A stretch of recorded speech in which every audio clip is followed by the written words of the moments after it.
Это то, чего так ждали наши телезрители. НТРК «Мага» стала площадкой, где обсуждают самые актуальные вопросы и проблемы жителей республики с министрами, с главами городов и сельских поселений, а также с представителями ответственных служб. 3 дня в неделю в прямом эфире для вас. Эта программа и направлена для того, чтобы вы могли общаться с министрами нашей республики. Сегодня мы говорим о социально-экономическом развитии города Сунжи. У нас сегодня в гостях представители Минобра, Роспотребнадзора. Готовы ли молодые ребята отдать долг родине? Здесь поднимают именно те темы, которые действительно волнуют. И каждый эфир – это не только общение ведущего с гостями. Участниками наших программ в онлайн становятся жители республики от центральных городов до отдаленных сельских поселений.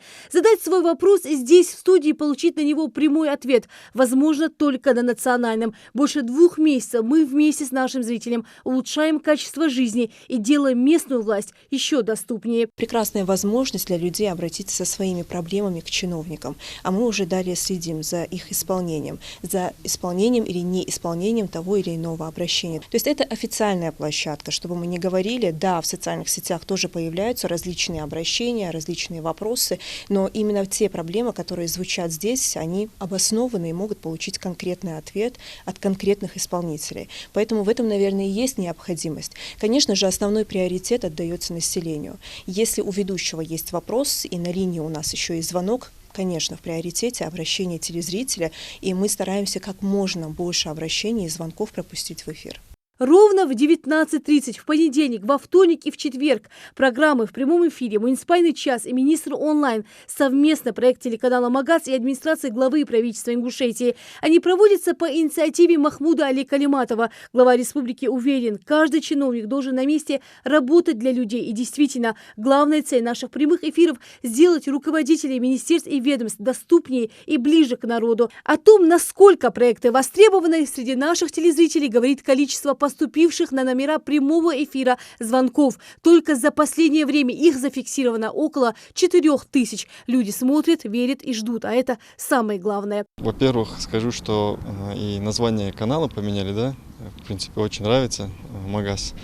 И да, увидел, что часто бывают прямые эфиры. Один из последних, который смотрел, это вот с министром образования Эсет Боковой.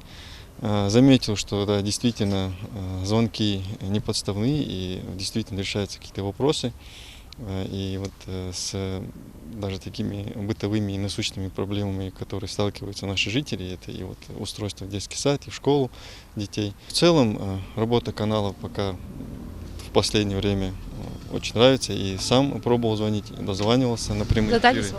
Да, были вопросы и вот и по устройству города, и по вот различным вопросам, связанным с работой муниципальных, государственных служб. Часто со всей своей семьей смотрю прямые эфиры, и я считаю, что на сегодняшний день, в общем-то, эти передачи нужны, потому что часто бывает так, что у человека нет возможности, например, записаться на прием, или даже если ты записался на прием к тому или иному руководителю, не всегда удается дойти до него, и поэтому вот именно в ходе этих прямых эфиров, мне кажется, есть реальная возможность у каждого человека задать вопрос, получить ответ на этот вопрос. Я замечаю, что много прямых эфиров с приглашением и министров. В последнее время, например, я видела прямой эфир, где присутствовал министр труда, ему задавали очень много вопросов, и мы ему задавали вопрос. Министр отвечал на многие вопросы жителей, которые ему задали. Следите за другими эфирами? Вот я, когда у меня получается, всегда стараюсь смотреть, потому что это правильно, это нужно. Мы всей семьей смотрим прямые эфиры, особенно папа с мамой. И последняя тема, я помню, которая говорилась в прямом эфире, это была ВИЧ-справки. Я считаю, что эта тема действительно очень важна. Обязательно нужно звонить, принимать участие, потому что темы, которые обсуждаются в прямом эфире, они действительно важны для нашей республики, для нашего населения. У каждого проекта своя важная миссия и задача. В прямом эфире звучат самые актуальные темы. В зале разворачивается настоящая дискуссия с мнением региональных и федеральных экспертов. Ведущие принимают обращения в формате звонков и СМС-сообщений. По отдаче нашего зрителя, наших телезрителей, мы понимаем, насколько она актуальна и востребована среди нашего населения. Так как мы поднимаем самые насущные проблемы региона в ходе прямого эфира, бывает огромное количество звонков. Приведу пример. По дорожной ситуации была программа, огромное количество звонков.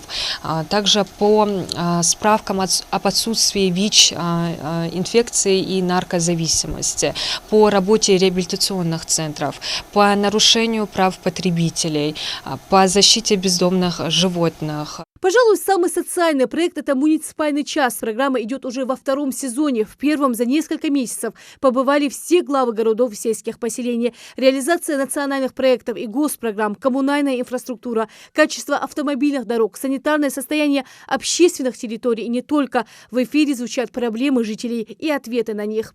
Ассаламу алейкум, Алейкум салам, на Зарковской улице сделана администрация.